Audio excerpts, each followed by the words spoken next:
Okay, welcome to Fahrenheit Performance Podcast, episode number 58. Today we have Ben Pulham. Welcome back. You're in Singapore. I'm in Singapore. It's nice to be up here. Yes. If anyone doesn't know Ben, he is the brains behind Coached, right? Yes. And you've been living in Singapore on and off for quite a few years now. I've spent a hell of a long time in Singapore, mate. More time in Singapore than you have in New Zealand, or is it about? All in, it's about 19 years in Singapore. Wow. And I'll be 44 in 2-3 weeks. Yep. So it's a good chunk of my life, man. Almost half, 45% of your time here, right? Yeah. 16 years straight. What brought you to Singapore? My parents moved here. Yeah. In the year 2000, my dad was working for Gillette. 2000? Yeah, a long time ago. 25 years ago. I lived in Singapore from 98 to 2000. Okay. You moved here when I left, I guess. Yeah, we had to free up space. No, right with the quota, the ANZAC quota was out. So. Exactly. Okay.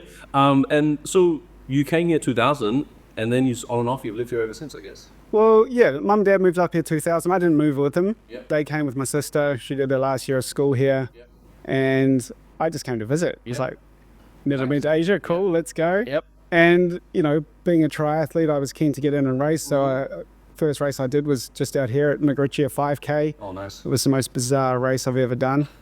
I literally jumped over a snake, was running for the finish line. A monkey fell out of a tree, bounced off my shoulder. I tripped over it, and then I got up and kept running. Oh, and I saw a huge lizard. Did you win? I did, yeah. Nice. I swore I'd never do it again. I was The locals had thrown all these things at you and you stood fast. Yeah, no, luckily it was a pretty easy win, but it was a definite eye-opener. Because, you know, New Zealand has nothing, man. We got no snakes, we got no deadly spiders, we got no lizards, no big lizards. So it was good fun. But I swore I'd never do another one because I was cooking. Oh, yeah. And then a couple of weeks later, I was on another start line. So you know how it So is. you're originally from New Zealand? Yes. Right? Yeah. And you were a very high-level triathlete while you were in New Zealand, right? You got as far as the Olympic trials. Yeah. in 1 year. I mean, definitely not anywhere near the level that they're racing at now. No, I classify myself as sort of a second-tier pro. I was in the same races as Jan Rodeno and these guys, but, you know. Oh, you were? So you were in the same races as those guys? Yeah. As juniors or as...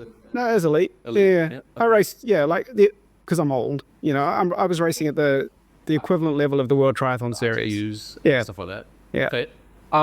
And then, so back then, I guess we go back all the way to the start. How did you start? Were you a swimmer? Were you a runner? No, I was a runner. I couldn't swim to save myself. I was quite rubbish. Yeah. And started out as a runner when I was, I think, 6 or something. Just did athletics up at the local park. And then I liked the longer stuff. Yeah. So someone recommended that in winter I try the Harriers. So I did that. And then I had some pretty good success as like a little local runner. Yeah. And won a bunch of races and stuff. And obviously that sort of fuels motivation. And then one day in the middle of summer, I think when I was 10, I rode along to McDonald's, you know, as you do. Yeah.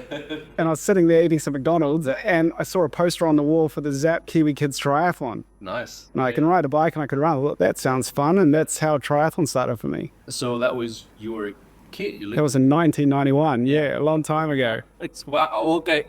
And then from then on, you was hooked on triathlon, I guess. Yeah, I just loved it. And New Zealand's got a rich history in triathlon as well. Had so many good athletes from Rick Wells, Aaron Baker, Cameron Brown, then Hamish Carter, Bevan Doherty, whole bunch of guys. So I always had a role model that I was trying to emulate. And I didn't do as well as any of those people. But it was cool to have the yardstick. I mean, I got to train and race with a lot of them. And that was, for me, pretty awesome. Because I had posters of, especially Hamish on the wall, you know, like, it was a pretty cool thing.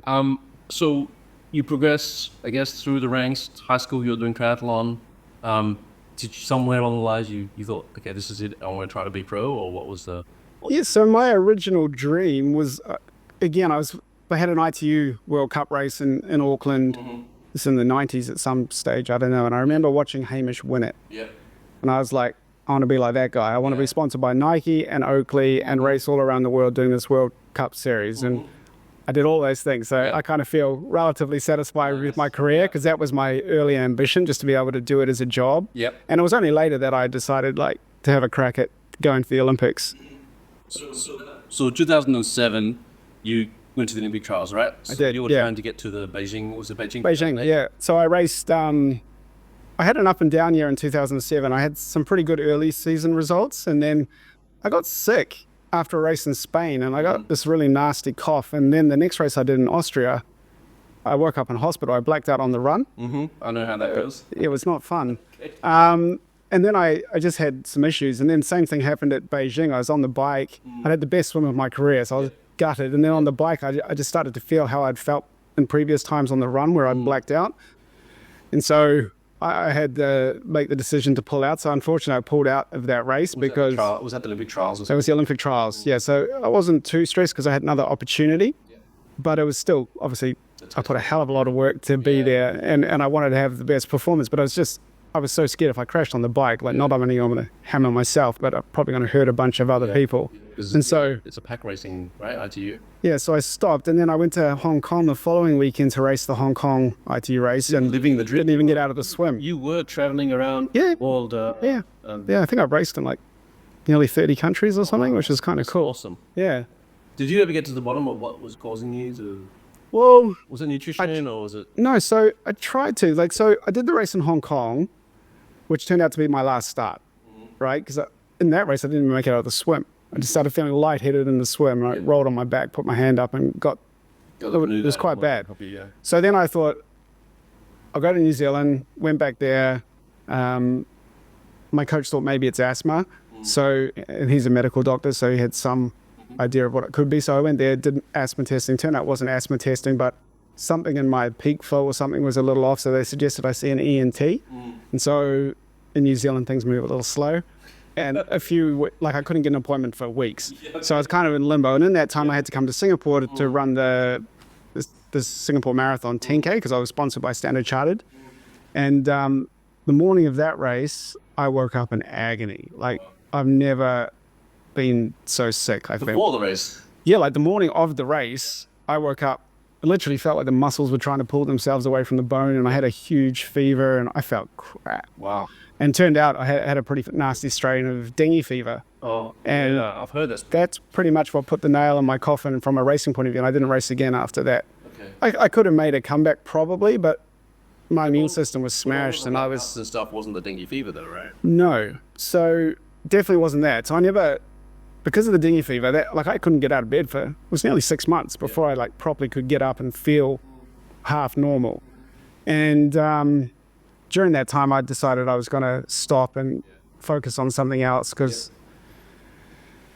I was getting older and I sort of felt like I'd achieved a lot of what I could have done. So what year was that? Was the end of 2007. Okay. And so I didn't really... Because I decided not to race, I didn't go back and sort of follow through on that. And then in 2012, I was out for a run one day and I started to feel that annoying feeling again. I thought, crap, what is this? And so I went and saw the ENT, and it turned out I was only getting like 40% of the oxygen I should be getting. And long story short, I had a surgery to clear out all my sinus and things like that. Okay. And since then, I haven't had it again. So I'm guessing it's that, but I don't really know. Okay, so then you had the surgery, cleaned up, but you stopped racing. Yeah. I mean, I jump in a 10K here and there, but life priorities have changed, mate. I got young twins. So by that stage, you're already married. You were kids already. Not kids already. I met my wife about 3 weeks after I moved to Singapore in 2008. Okay. And then... So you're back and forth, and then you decide, okay, I'm moving to Singapore. Yeah, so when I got the dengue fever, I was lying on the couch in New Zealand thinking, what am I going to do? Because I didn't really have a backup plan. I just thought racing was my thing. I'm going to race. And I'd been doing a little bit of coaching just of some friends when I was racing, just because I was kind of interested in it. And, it was just for fun. I wasn't charging any money or anything like that. It was just a couple of people. And I liked it. And I thought, well, I still love the sport. I want to be involved in it. I'm going to get into coaching. And then I had the choice. Do I stay in New Zealand and coach? Or do I come up to Singapore where my mum and dad were and try and give back to the community here? Because I had a lot of support from companies in Singapore and from just the general community here. And I felt like I had more to offer here because in New Zealand, we've got a rich history of very good coaches.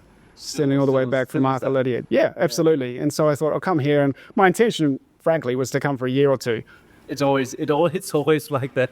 Yeah. There's so many people I've ridden with over the years that is like, I've just moved from the UK, I've got a 6-month visa, and then 6 years later you see them still riding around.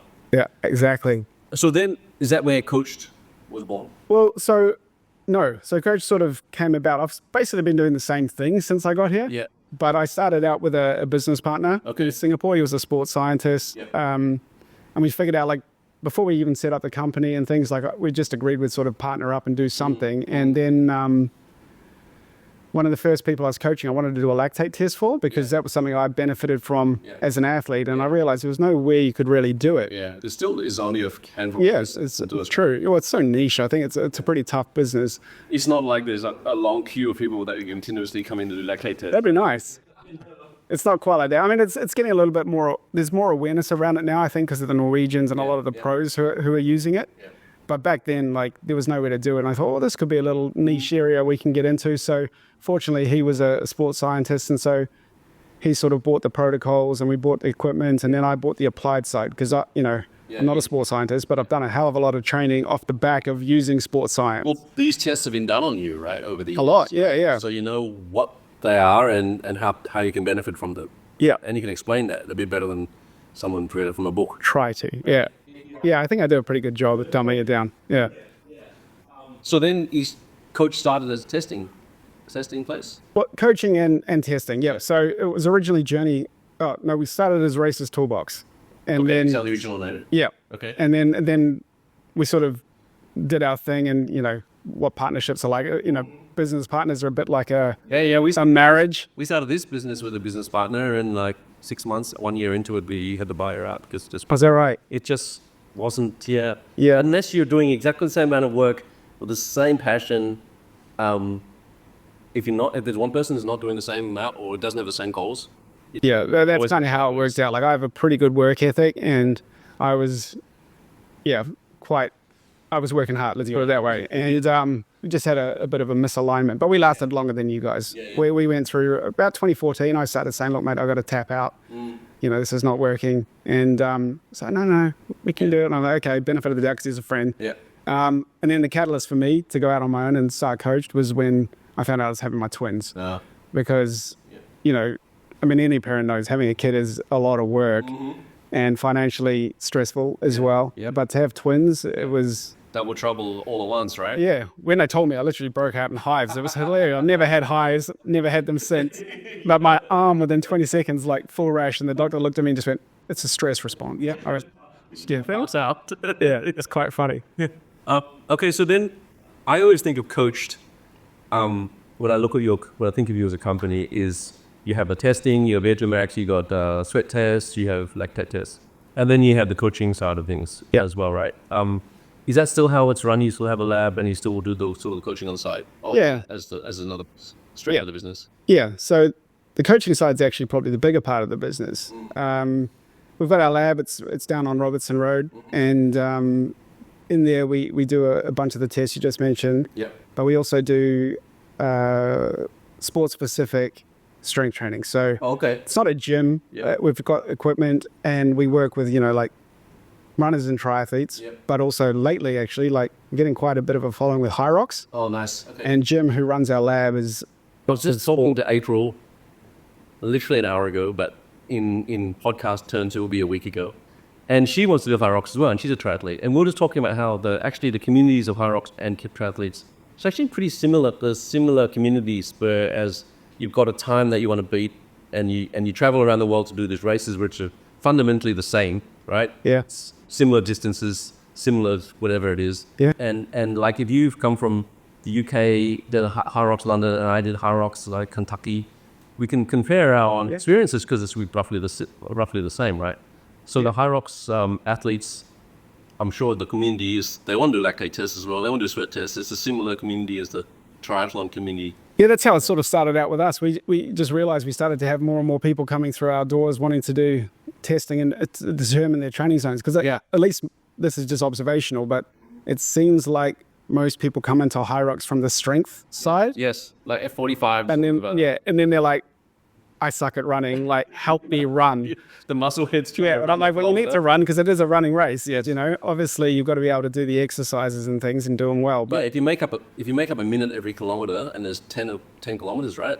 You're making it a long time. But I liken High Rocks a little bit to triathlon in the sense as well that, you can have the fastest runner in the race not win despite getting off the bike in the front because they're not yet as strong in the swim and the bike. So they get off tired and can't run to a high percentage of what they can when they're fresh. Yeah. And I look at that a little bit like with high rocks. We've seen some of the athletes we've coached, they're not strong on the run. So A, they don't run well. Yeah. But B, they also find it really difficult. Yeah. So then they don't perform the strength stuff well relative to what they can when they're fresh. Oh, okay. So when we go back and train their running and improve their aerobic capacity and things, not only do they run faster, they can do it at an easier effort, and then they perform the strength stuff better. So They come off their first lap and they're not completely gassed. They still push the beat part or whatever they have to do, right? yeah, it looks like a hard race.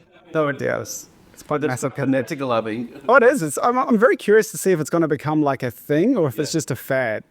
For now, it looks like it's becoming bigger. Yeah, Right? it seems to be. Yeah, like they've got one starting in Auckland now too. Like it's the day I get back. So tell me this. I understand lactate, I understand VO2 max, and I understand sort of sweat testing. So I understand it as a principle. You do a lactate test and you get some sort of range, right? Yeah. How do you use that range to tailor your training? So essentially, like we do the testing to do a few things. One, we want to establish their thresholds, so the aerobic and anaerobic thresholds. Okay. And once we can do that, we can determine the training zones, and that's the outcome, right? Like we want to set the training zones so that people can go away in their training, know how hard to work. And the zones are essentially a proxy for the physiology, right? Yep. Obviously, the Norwegians and things like that are pricking their ear or finger every session. They're human pin cushions, and obviously that's probably more accurate. But for most people, especially amateurs like what we work with, you don't want to be pricking yourself all the time. So people that don't do lactate tests, they'll know their max heart rate is, and then they'll sort of backwards find. Yeah, just use a formula. Yeah, or power numbers, they'll put. Yeah, you can use field testing as well, like FTP on the bike or FTPA on the run. Yeah. Those are good ways to approximate those numbers, or at least the anaerobic threshold. So Arif was episode 56, right? Just finished. He said that he went to you told him his lactate zones, and then for the next 3 months he was training to those zones. Yeah. So talk me through the process. He comes in, he runs on a treadmill, or he pricks his fingers during workouts. Yeah. So Arif comes in. Yep. I want to do a test because I just want to see, A, I want to establish the zones, B, I want to see how fit he is and what the makeup of that fitness is. Because some people can be quite fit, but they're more anaerobically fit than aerobically fit. And some people can be like really aerobically fit, but quite weak. So someone on the high end. Slow but long, and some people can run fast but short, for example. Yeah. Or you can even have two people that can run the same time. Like say me and you could run a 40-minute 10K and our fitness makeup could be different because of our backgrounds. Okay. And let's say I was stronger aerobically, you're better anaerobically, but with the same ability, like you're probably going to be able to jump ahead quite well if you go away and do the aerobic conditioning necessary, because that's the foundation of endurance sport. Okay, so he comes in and does a test, and then you prescribe the zones, and then he trains to those. Yeah, and then we give them a program, and throughout the program we're using different zones. The foundational zones are easy and steady, zones 1 and 2, because those are the zones where you're truly using your aerobic system. And whenever you do anything over a few hundred meters, like it's primarily an aerobic activity. So we sort of define the zones, and we use a mix of heart rate and pace, power on the bike, generally heart rate for lower intensity stuff, and pace for higher intensity or race specific stuff, power as well. So then how do you use that information in a race? So do you tell him, okay, you shouldn't be going over 180 heart rate, or is it a pace thing? Usually in a race, we use the outputs, so pace and power. Like if he was doing a certain race, we might set a percentage of FTP. And again, with someone of his level, that stuff's sort of secondary because he's also racing the race. He's tactically trying to. I'm at 86% FTP. I'm not supposed to go over 85. Let the group go off. Exactly. Yeah. So the strategy with him is a little different. It's more a tactical discussion. Yeah. But for if I was coaching you, mate, and you were going to do a half Ironman, then we'd come up with a ballpark of what we think is realistic. We'd test that a little bit in training in the weeks leading in. And then your goal is to not confuse ability with ambition and to rein in your ego and to try and listen to episode 1 though. Who's episode 1? Episode 1 is, and I did the half. I did the stand shot, a half marathon. 2023, and then I woke up in medical tent. because I did zone 5 for an hour and 15 minutes.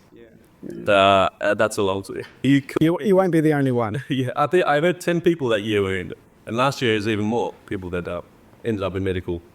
Okay, so how about sweat tests? I always hear about sweat tests, this sweat test, that you go in and what information does that tell you? Is that like some people say, okay, I just sweat 2 liters an hour, for example, right? So that's sweat rate.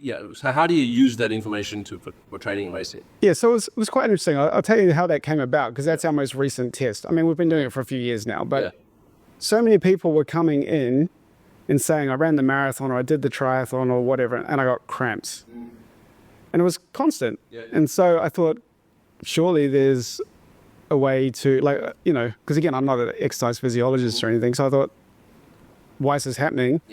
And I went away and did some reading and things, and it turns out like the 2 primary causes tend to be like muscle fatigue or a lack of sodium. And I thought, well, I wonder if there's a way you can measure this stuff. So then I started doing some research and stumbled upon a company in the UK called Precision Fuel and Hydration. And they had like a nice simple sweat test that measures sodium concentration. So, we each have a unique sweat rate. That is how much fluid we're losing per hour. And that will change individually, but also like based on climate and things like that. And then you have the sodium that you're losing in that. So even if we have the same sweat rate, I might be losing more salt than you, right? Yeah, because it varies quite significantly. Again, they've got test centers like us all over the world, and so they sort of aggregate and crunch the numbers. And I think the average person loses about 950 milligrams per liter, which is actually quite significant. And then, people's sweat rates vary, but in this weather, everyone's pretty much doing a couple of liters per hour or more. So then you find your sweat rate, you find your amount of sodium per liter rate. Yeah. So does that mean that if I sweat more and I have a higher sodium, does that mean I need to have more electrolytes or need to have more sodium in my drinks to replenish that? Generally, yeah. So again, what I was going to say is on the low end, I think they've seen 200 milligrams per liter, and on the high end up over 2,000. So it can be quite a significant change. Turned out that because I did the first one when we got the equipment, I lose like 1250, which is considered quite high. And that sort of explained to me too, like I didn't have heaps of cramp, but I definitely had a lot more than what I would have liked. And since I started using their products and using a bit more supplementation, I haven't had a cramp, knock on wood, since, but I'm also not racing anywhere near as much. But anecdotally, we have seen, just such good results with people when they start to supplement with sodium. It's been quite remarkable. I've done 4 marathons in my life. Every single one of them up somewhere along the line, no matter how. But if you're going out in zone 5, that's probably a muscle fatigue issue. That's 15 years later. I didn't cramp, I just passed out. Yeah, that sounds rough. I know. Okay, so we talked about the testing, right? Yeah. Now you're athlete using your experience, you're coaching as well, right? Yeah. So coached by the name, obviously, you coach, right? Is it squad training, or do you do one-on-one, or is it online? Primarily online. It got to the way, we're quite different to most traditional coaching companies. But I do see you guys at Evans Road on Tuesday nights, right? So yeah, that's for fun. It's just that's a community. Get the squad together, get the people together. It's primarily a community thing. See your face to the WhatsApp chat group. Yeah, we started it because it just got me out of the house, honestly. And it was nice to see people and to catch up. And some, you see things in person that you don't always pick up through a Strava file or something, right? So that's sort of how that came about. But that's not. So primarily you're programming, individually programming for each athlete. Yeah. So I got to the point many years ago when we were I couldn't handle demand. It was too busy. But at the same time, we were getting so much data on people because we're doing hundreds and hundreds of lactates tests every year. And so I started to look, there's certain, people are different, but there's also certain fundamentals that work for most people most of the time. And we knew this because we were testing it. And so I started to think, well, how can I automate a high-level program that will then free me up to actually coach? Because, a lot of people now in Training Peaks, they build templates and then they customize the templates based on, what the people tell them when they sign up, right? And I've sort of done the same thing. We've built our own app, and it's been an iterative process for the last 10 years. But it's sort of, it does the heavy lifting, and it frees me up to be on calls with our athletes, to go to races, to make different videos and articles and stuff. Individual, right? So do you go, narrow down to send me your sort of a side profile of you running around the track so we can see the form and that sort of stuff? Sort of detail you get to. They're welcome to. Yeah. Yeah. Like the way it sort of works is we charge $79 a month for running and $129 a month for triathlon. Okay. And that will basically personalize the program. Yep. The app does the heavy lifting. Right? Continuously. So if you sign up for a year, there'll be a year's worth of. Yeah. So we do what's called a season plan. We map out we help our athletes to decide which races are good, because a lot of people pick races that are counterproductive to what they're actually trying to achieve. They're either over or under race. So we do season planning and try and help them set a smart season. And then we tell them how to use the app to build the program that we want them to build. Okay. I check everyone just to make sure that, like I'm happy with it. And if we need to make any edits, we will. Yeah. But, 8 out of 10 times the default is good enough. Yeah. And then as they go along, I personally will check in beginning, middle, and end. But there's unlimited support in the sense that they can reach out to us every day if they want to and ask questions or give us an update or send a video if they want us to see their form or whatever. And I'm not going to do a deep dive on the form, but I'll definitely have a look and see if there's any red flags and things like that. Yeah. And then they can book calls with us, and so it's a bit different. Yeah. Okay. So you were mostly doing RT racing, right? Which is Olympic, basically Olympic. Yeah, my day it was all Olympic. Yeah. So what sort of do you teach? Are you coaching mostly those sort of people as well, or are you coaching mostly 70.3 or a lot of runners? If I look at our athlete base, the overwhelming majority is running. Yep. Really? Yep. Okay. We've got a lot of runners. And then from there, and the focus is marathon, half marathon. And then in the triathlon space, mainly half Ironman and some Ironman, and the odd, the Olympic distance races are more for fun, just as preparation for the half. Ironman. But we've got people from all walks of life and doing all distances, and we've got High Rocks as a growing category for us. Yeah. We've got people doing trail ultras. So if someone sent an email to you, how do I get started? It's not just for elite athletes, right? It's not just for high. Most of our athletes, again, if I'm generalizing, beginner, intermediate. Okay. Yeah. That's like excellent. Literally some people who have never run at all. And then we've got other people like Ara for a bit more high performance. But they're a bit more high performance, Yeah, but they're the tiny minority, right? Yeah, true. Okay, some quick fire questions for you. What should every athlete be doing? One thing that you think every athlete should be doing? I think the key thing they need to do is optimize for consistency. I think a lot of, especially runners and triathletes, are quite type A. Yeah. And they feel like They have to plan for something. I have to do it and it has to be perfect. When in reality, that's nice, but in reality, most things don't happen that way, right? So consistency, you just have to play the game for a long time without getting sick, injured, or losing motivation. If there's a 1 hour run in the training plan and you only manage to get out 50 minutes, at least you've done 50 minutes. Absolutely. And done. Even if you get out 20 minutes, it's still better than nothing. Of course. Yeah. Okay, so then on the flip side of that, what's one thing that we all should not be doing as athletes? Fundamentals. Well, I think a lot of amateur athletes neglect, they obsess over the training. Yeah. And, most of the guys we coach are probably doing 1-2 hours of training per day. But that leaves 22, 23 hours to go and unravel all the good stuff you did with the training by not sleeping enough, by eating junk Sitting in food, front of the screen by not being active. And so they unravel a lot of the good. Training doesn't exist in a vacuum. Everything else that you do has an impact on how you're going to respond to the training and how you're going to perform. Yep. So I think if you're neglecting sleep, if you're eating shitty food, if you're hyper stressed, and if you're a sedentary, because there's a lot of sedentary athletes, meaning outside of the training they do, they're just at a desk doing nothing. Well, a lot of people by default with their job, they're behind a screen or they're sitting in a desk for 8-10 hours a day, right? And then they jump up and they think they can run a 10K, right? It's not easy, right? Okay. Number one training tip for athletes. Yeah, again, aside from optimized for consistency, I would say, and again, maybe I'm a bit biased because we earn money through the lab, but I definitely think knowing your intensities is very important. Yeah. Because benchmarking yourself.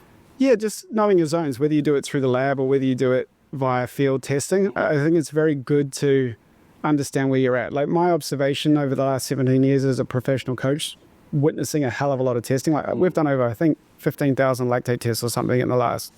Almost everybody who comes in for the first time is training too hard from an intensity point of view. Okay. Their easy is too hard and their hard is too hard.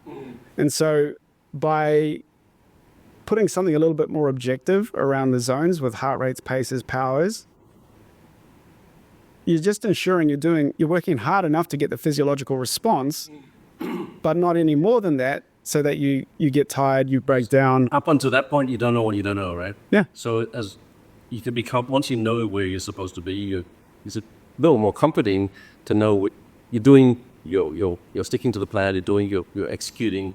Everything's going forward. Right? Yeah, and it's funny. A lot of people have told me that I've helped them enjoy running, which I always think is kind of a funny thing because I think I need to talk to you because I don't enjoy running very much. yeah, well, we can chat about it. But do you know what it is, right? It's running is a high impact sport. It's quite hard, especially if you've not done it before, or if you're just getting started.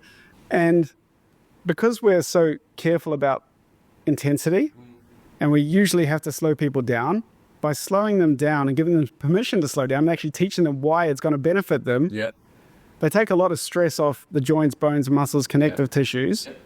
And they're also going easy enough that their physiology can go to work in favor of them. And so the overall load on their body is lower.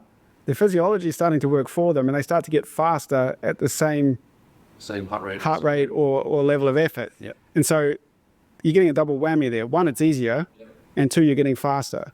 And so you're killing yourself over easy work. exactly, you're not feeling shagged after every session. So I think that's the key to a lot of people. It's just they're going too hard too often. Equipment-wise, unless he's running, but you got a heart rates monitor. Yeah. Definitely a must-have. You think? Nothing is a must-have, but like if I have any influence over people, I think it's useful. Until it's not as well. Like so, there's always caveats to stuff. Like when I turned 40, I scrapped my watch because it was making me depressed. I was like, oh my gosh, I'm so slow. The older I get, the better I was. Right? Yeah, exactly. But like I was looking at the numbers, it was just taking the joy out of running. So for my 40th birthday, I bought myself a $40 Casio. Like I used to have when I was a kid. I took off everything for a while, and then now I'm back. Yeah, exactly. And I'm also back. I've got a watch on, and again, I'm using it, but it worked. And so again, you have to sort of see how you tick. I've also kicked a lot of people off Strava. Oh, really? As a coach, because I've said like you can just see it affecting their mental health, because it's just a competitive environment, and I'm like, you don't know what they're doing, you don't know how hard they're working to achieve this pace, you don't know any context, so there's no point worrying about it. Might be their hard day. Right? Exactly, but it's just a big pissing contest, and so, for most people it's fine. They understand that, but for some people, depending on makeup, right, like it just really plays with their head, and so. You got to be careful with that. How about power meters for running? Do many of your athletes use them? Some do. I tried one for a while. I just couldn't get into it. I don't use it, but I think they're gaining traction, but they're still. Yeah, I mean, I definitely think they're better on the bike than they are for running. Again, I need to do a bit more reading and a bit more self-experimentation, but so far, like heart rate, pace, perceived effort, the basics, they tend to work pretty well for most people. Perceived effort was my downfall during that half marathon, because I was listening to great a playlist. I listened to podcasts. Yeah. Adrenaline's going. Yeah, so my perceived effort was lower than it actually was. And it's super common, man. Like I always say to people, like your perceived effort is here, your physiological effort is over here. Our goal is to align them. So mine was and then some physiological this way. My perceived was down here, and just ran out of gas. Super common. Number one diet tip for people. Just eat whole foods. Like just real food. Fruit and veg, meat, fish, nuts, seeds, eggs, like they should be the foundation. Yep.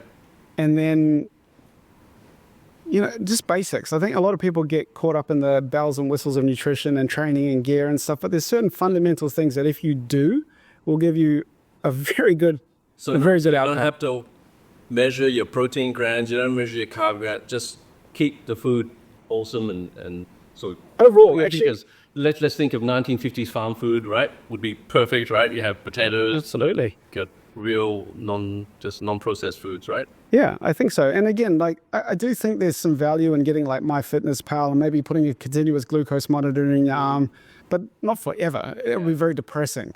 But it is a very interesting way to learn how your body responds to food. Because you and me could eat the same bowl of rice and have a completely different response to our blood sugar. And by sort of learning about your body, because we're all an experiment of one, we can sort of start to dial in how we tick and what impacts us, and then optimize for that.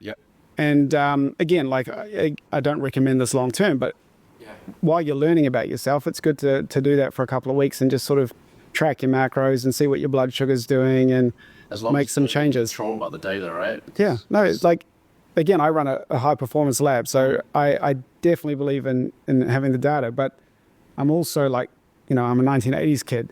I'm a little old school in the sense that I think people are becoming slaves as well. So I often encourage our athletes to like track it, but turn their watch around, not look at it, and then see how did your perceived effort compare with like what we thought it would be from the numbers point of view. As a cyclist, I used to watch a little bit cadence, power, and heart rate. Speed was zero. Those are the three numbers I used to put. But if one of and it was on my heart, on my head unit, and if one of those three numbers was out of whack, I'll start freaking out and trying to get it back into the play. And then that's why I stopped using data altogether for a good couple of years, is because I just wanted to reset, get everything sort of just want to enjoy the rides again, because I don't have to look at my computer all day long, right? It's funny, one of the biggest requests we get for our app is to upload our training programs into the watch. And I'm on the fence about it because like I understand the convenience. But at the same time, like people have lost the ability to feel what 30 seconds is or a minute is or 5 minutes is. They just wait for the beep and they have no sense of how hard they're working because they're just looking at their pace and stuff. Like my point of view is like you use the tech to dial in your intuitive ability.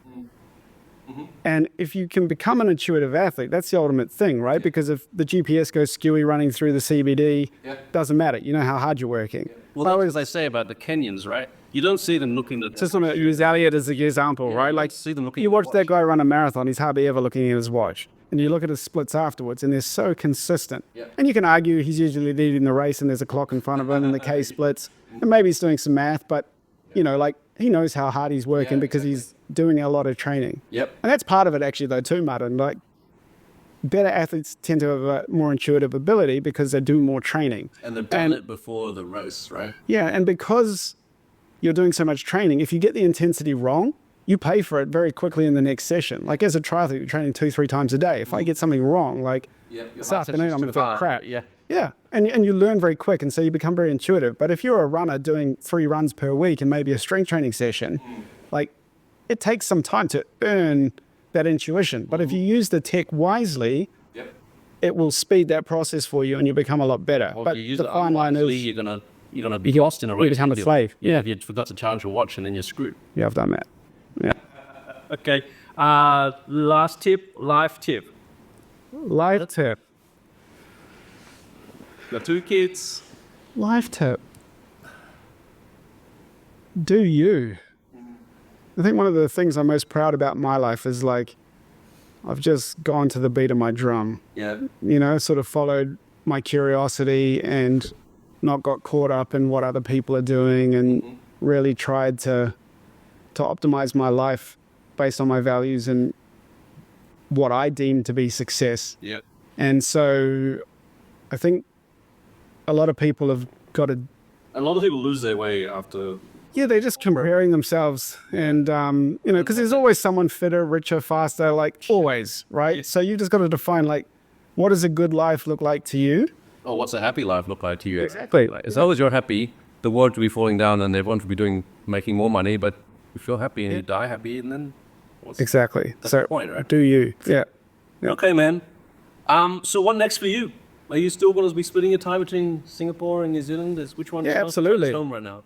We're technically home is Auckland, but we're coming up usually about 3 times a year for a few weeks at a time. So definitely like the change, and Auckland's a bit dreary compared to life in Singapore. It's been raining for okay, but I'm meaning like maybe Singapore is more vibrant. There's more happening. It's sleepy in Auckland, which is nice, but it's good to have the counterbalance.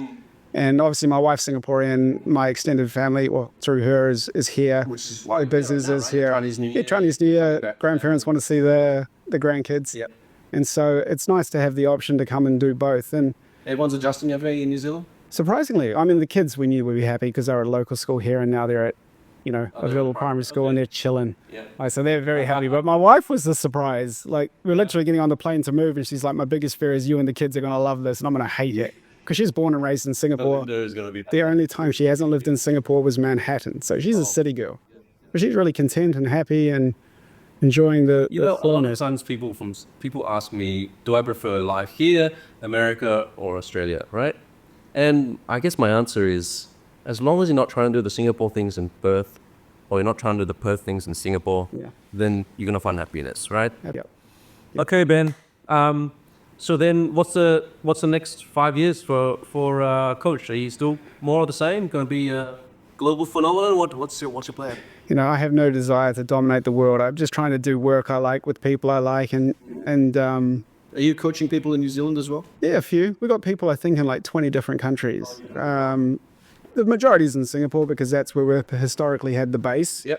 But my objective this year is to get a little bit, to spread the wings a bit outside of our sort of core regions. Yep. But I have no desire to run a huge business. I just want to do work I like with people I like on my terms and have a cool team that we work with. Like Jim runs our lab. He's fantastic.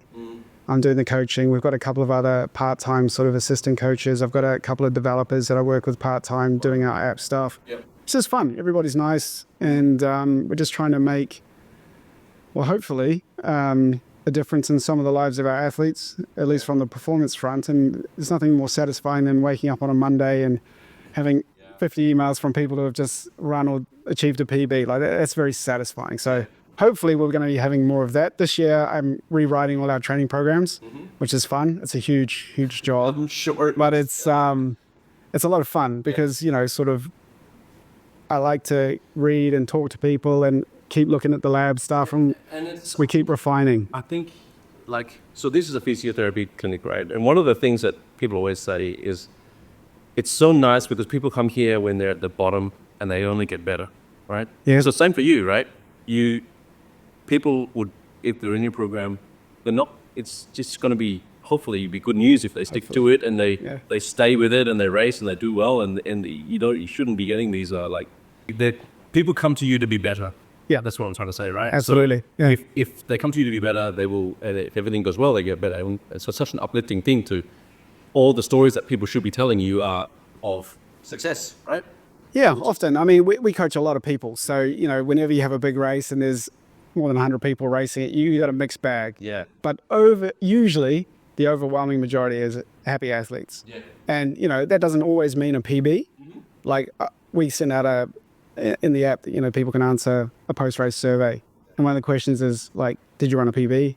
Yes or no? And then it's, how satisfied are you with your race? And like, if it's a 5, it's a win for me, even if they didn't achieve a PB or the outcome, because that's how I define. And a lot of, especially runners, they go into these races, and for the first 10 races, it's all PBs, right? They get better and better. But you can't do PBs forever. No, and it gets harder the better you get. Yeah, exactly. I remember when I was learning to swim, like I'd take, I changed my stroke a bit, take 3 minutes off my 1500, I go, yes. Yeah. And then by the time I got to the Olympic trials, it was like I'd take a second off my 400, and it was like the best thing ever, but it took 50 times more work. It was crazy. I think it's a mental shift where you can't chase PBs forever, and it's about did you execute a plan, have it go, were you satisfied? Right. Yeah, and the joy is in the process, right? Like the race takes a couple of hours, like you got 20 weeks to enjoy the journey if you keep your eyes open. And the race should be the prize, basically, because you should have done all the hard work, and if you're ready, you've done the hard work, the race is with the celebration, right? Absolutely. Yeah, the race is the fun stuff. Okay, Ben, how do people get a hold of you? Is it ben.pulham? Yeah, Ben.Pulham on Instagram. I'm quite terrible on Instagram, but again, that's something I do want to try and make an effort on this year. I say that every year. But again, this is, I'm a 1980s baby. It's a bit... And then coach.fitness? Coach.fitness on Instagram, or coach.fitness is the website as well. Okay. And you're not the only person that runs that Instagram, I'm sure, so... I don't run the Instagram at all. Like, No, that's Jim. He's a better aligned. He's 28. So what you're saying is, if you want a faster answer, you go to Coach Fitness. Then Yeah, if you want an answer from me, go to email us, hello@coach.fitness. I spent a lot of time in that inbox. So yeah. Okay, Ben. Thank you so much. Hey, thank you, Martin. We'll catch up again when you're here next. Great to chat with you, man. No worries.